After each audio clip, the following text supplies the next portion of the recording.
Hello student, how are you all. कैसे हैं आप सभी। डियर स्टूडेंट, जैसा आप लोगों को पता है कि हमारी यूनिवर्सिटी ने जो सिलेबस है वो चेंज कर दिया है और आप फोर्थ सेमेस्टर का जो पेपर है वो अब आपको थर्ड सेमेस्टर में पढ़ने हैं। और जिसका सारा सिलेबस मैं कल आप लोगों को भेज भी चुकी हूँ।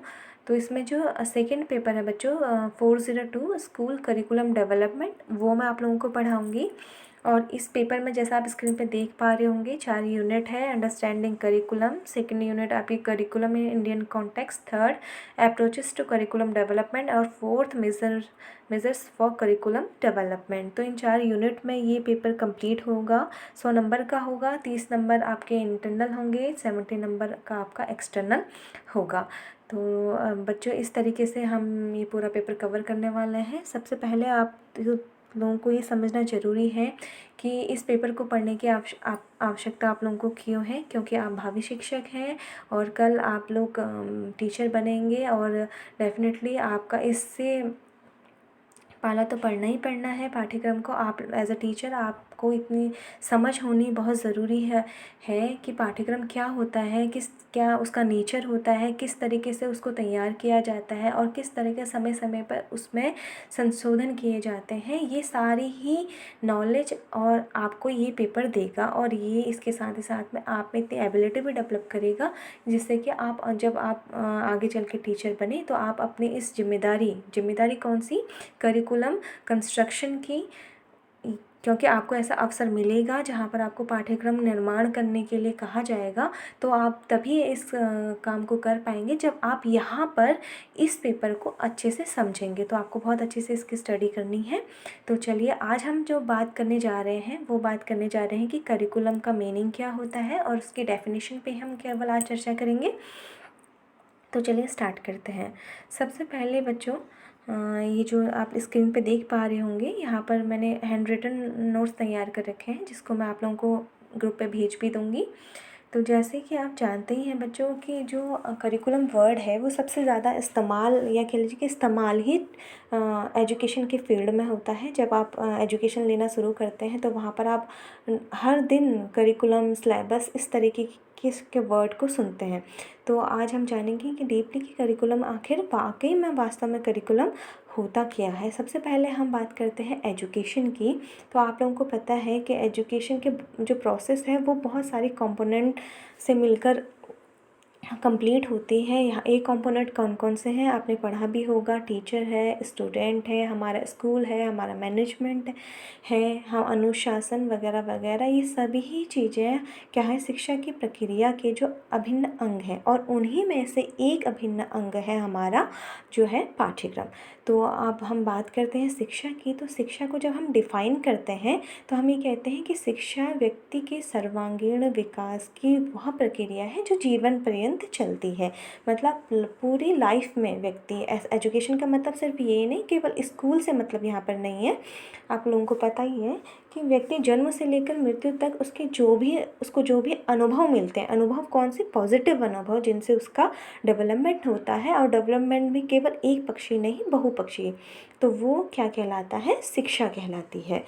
आप लोगों ने देखा होगा कि जब आपने फर्स्ट सेम में आप लोग जब पढ़ा था, तो जब एजुकेशन को डिफ़ाइन करने की बात की थी, स्टार्टिंग हुई तो स्टार्टिंग में कहा गया था कि एजुकेशन क्या है, एक द्विमुखी प्रक्रिया है। जिसमें सबसे नाम किसका आता है, जॉन रॉस का। उन्होंने सबसे पहले कहा था कि शिक्षा जो है वो द्विमुखी प्रक्रिया है, जिसके एक ओर क्या होता है, शिक्षक होता है, दूसरी ओर शिक्षार्थी होता है। एक पढ़ता है तो दूसरा पढ़ाता है। धीरे धीरे आगे चल के क्या हुआ कि ये इस परिभाषा को, जॉन रॉस के इस कथन को हम लोगों ने अस्वीकार करना शुरू कर दिया। वो इसलिए क्योंकि ये डेफिनेशन ये क्लियर नहीं कर रही थी कि टीचर पढ़ाएगा क्या और स्टूडेंट पढ़ेगा क्या। उन्होंने ये तो क्लियर कर दिया कि एक पढ़ता है दूसरा पढ़ाता है, लेकिन ये क्लियर नहीं किया कि क्या पढ़ाया जाता है और क्या सिखाया जाता है और क्या सीखता है।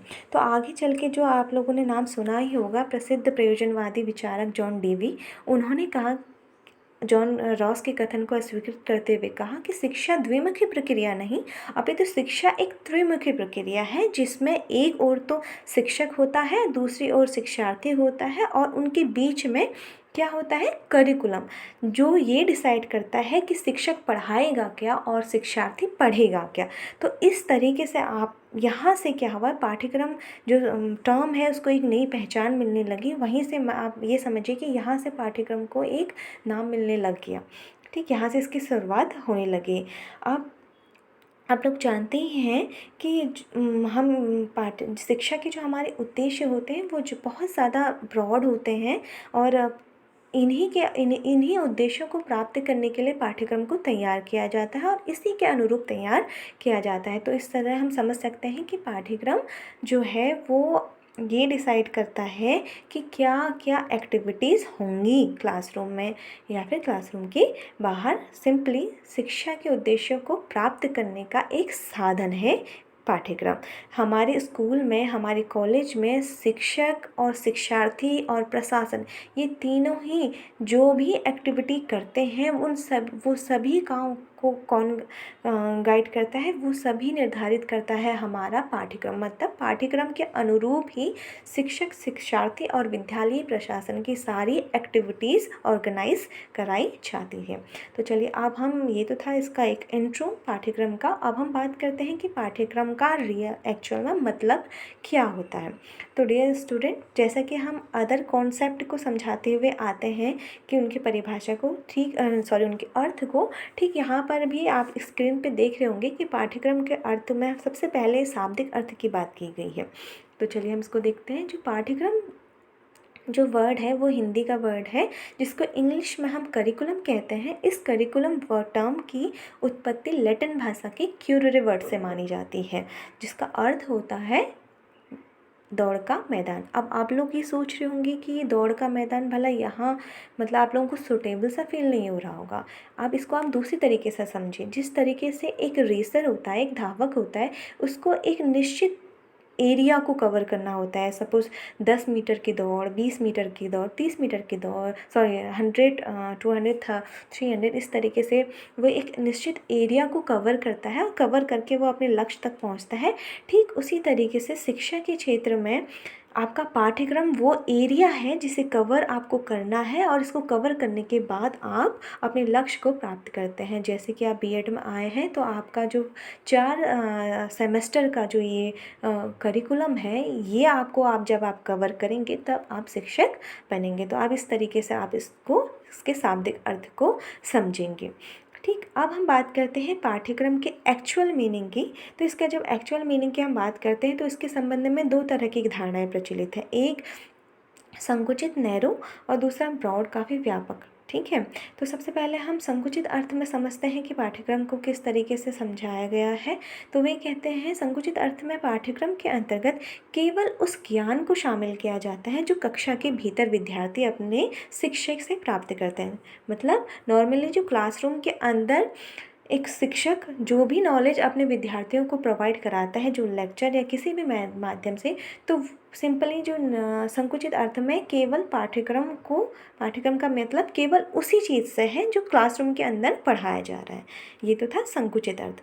अब हम बात करते हैं इसके व्यापक अर्थ की। ठीक, व्यापक अर्थ में पाठ्यक्रम के अंतर्गत केवल क्लासरूम एक्टिविटी ही शामिल नहीं है। अब ध्यान पूर्वक सुनेंगे कि व्यापक अर्थ में पाठ्यक्रम के अंतर्गत वे सारी एक्टिविटीज़, वे सारे एक्सपीरियंसेस, वे सारा नॉलेज जो विद्यार्थी न केवल कक्षा के अंदर बल्कि कक्षा के बाहर, फिर चाहे वो क्या हो, प्रार्थना स्थल हो या खेल का मैदान हो या फिर लाइब्रेरी हो या प्रयोगशाला हो या फिर अपने दोस्तों के साथ वो क्लास कहीं पे भी बैठे हुए हैं वहाँ पर है, या फिर टीचर के साथ इंटरेक्शन के दौरान, मतलब पूरा विद्यालय अंदर ही। इवन मैं तो यहाँ तक कहा जाता है कि विद्यालय के अंदर के साथ साथ विद्यालय के बाहर भी जो उनको ज्ञान प्राप्त होता है, ऐसा ज्ञान जो शिक्षा के किसी उनके उद्देश्य की प्राप्ति करता हो, वो समस्त एक्टिविटीज़, वो समस्त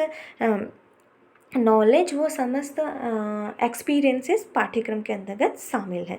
तो इस तरीके से आप देख रहे होंगे कि व्यापक अर्थ में एक तरीके से पाठ्यक्रम विद्यालय का संपूर्ण हमारा विद्यालयी जीवन पाठ्यक्रम कहलाता है। ऐसा नहीं है कि केवल जो क्लासरूम में पढ़ाया जाता है वही पाठ्यक्रम होता है। इवन आप पूरे स्कूल में या पूरे अपने कॉलेज में जो भी एक्सपीरियंस लेते हैं, केवल पॉजिटिव एक्सपीरियंस जिनसे शिक्षा के किसी उद्देश्य की प्राप्ति होती हो, जो आपके लिए फ्रूटफुल हो, को अच्छा हो, वही एक्सपीरियंस, वही नॉलेज, वही एक्टिविटी हमारे पाठ्यक्रम कहलाती है। तो इस तरीके से आप देखो कि पाठ्यक्रम क्या है, शिक्षा के उद्देश्यों को प्राप्त करने वाला एक साधन है। क्योंकि शिक्षा के उद्देश्य बहुत व्यापक हैं। शिक्षा के उद्देश्य क्या है कि व्यक्ति का सर्वांगीण विकास करना, इसलिए हमारा पाठ्यक्रम भी बहुत व्यापक होता है। विद्यालय में बच्चों के सर्वांगीण विकास के लिए, बहुपक्षीय विकास के लिए जितने भी एक्टिविटीज़ कराई जाती हैं, जो भी नॉलेज उनको दिया जाता है, फिर चाहे वह विद्यालय के अंदर हो या विद्यालय के बाहर हो, वो समस्त पाठ्यक्रम कहलाता है। तो इस तरीके से हमने पाठ्यक्रम का अर्थ समझा। अब हम बात कर रहे हैं पाठ्यक्रम की परिभाषा की। तो यहाँ पर मैंने केवल 3 परिभाषा लिखी हैं और ये 3 परिभाषा बहुत इम्पोर्टेंट हैं, अक्सर पूछी भी जाती हैं और काफ़ी पॉपुलर हैं। तो आप भी इन्हीं तीनों को लिखें तो काम चल जाएगा आपके। अदर आपको अगर कुछ सरल सी मिलती है तो आप उन्हें भी ले सकते हैं। सबसे पहले हम माध्यमिक शिक्षा आयोग, जिसे मुदालियार आयोग भी कहा, देखिए उन्होंने भी इसी तरीके से पाठ्यक्रम को डिफाइन किया है। पाठ्यक्रम का अर्थ रूढ़िवादी ढंग से पढ़ाए जाने वाले बौद्धिक विषयों से नहीं, अपितु उनके अंदर भी सभी क्रियाकलाप आ जाते हैं जो बालकों की कक्षा के भीतर तथा बाहर प्राप्त होता है। वही जो इससे पहले मैंने कहा कि केवल मतलब परंपरागत तौर पर जो क्लास के अंदर जो किताबें पढ़ाई जाती हैं, केवल वो ही नहीं है, मतलब केवल विद्यार्थियों के ज्ञानात्मक पक्ष से ही पाठ्यक्रम संबंधित नहीं है, अभी तो वो सारे क्रियाकलाप यहाँ पे आते हैं जो कक्षा के अंदर या कक्षा के बाहर होते हैं। ठीक, कनिंघम ने एक डेफिनेशन दी है बच्चों, ये बहुत ही पॉपुलर है। वो कहते हैं कि कलाकार के हाथों में यह एक साधन है, यह मतलब पाठ्यक्रम। ठीक, अब ये कलाकार कौन है? ये कलाकार है शिक्षक। ठीक, पाठ्यक्रम आप, अब मैं इसको सिंपली आपको समझाती हूँ। कनिंघम के अकॉर्डिंग कि पाठ्यक्रम वह साधन है जिसके जरिए एक शिक्षक अपने शिक्षार्थी को अपने उद्देश्य के अनुरूप ढालता है। अब स्टूडियो यहाँ पे विद्यालय है, ठीक है। कलाकार मतलब शिक्षक, ठीक। साधन कौन हो गया? पाठ्यक्रम। पदार्थ मतलब शिक्षार्थी, उसके जो आदर्श हमारे उद्देश्य होते हैं स्कूल में ढलता है। मतलब एक शिक्षक जो है, पाठ्यक्रम बहुत साधन है जिसके जरिए एक शिक्षक अपने उद्देश्यों के अनुरूप विद्यार्थियों को तैयार करता है। नेक्स्ट डेफिनेशन है मुनरो की। पाठ्यक्रम में वे सभी क्रियाएं सम्मिलित हैं जिनका हम शिक्षा के उद्देश्यों की प्राप्ति हेतु विद्यालय में उपयोग करते हैं। बहुत ही सिंपल है कि शिक्षा के जितने भी उद्देश्य निर्धारित किए गए हैं, उन उद्देश्यों तक पहुंचने के लिए विद्यालय में जो भी एक्टिविटी कराई जाएंगी वो समस्त हमारे पाठ्यक्रम का हिस्सा हो गए, वही हमारा पाठ्यक्रम होगा। तो चलिए स्टूडेंट, अभी हमने केवल इतना ही जाना कि पाठ्यक्रम का अर्थ क्या होता है और उसकी परिभाषा क्या होती है। आगे चल के आगे चल के फिर हम उसके नेचर, इसके इम्पोर्टेंस के बारे में बात करेंगे। आज के लिए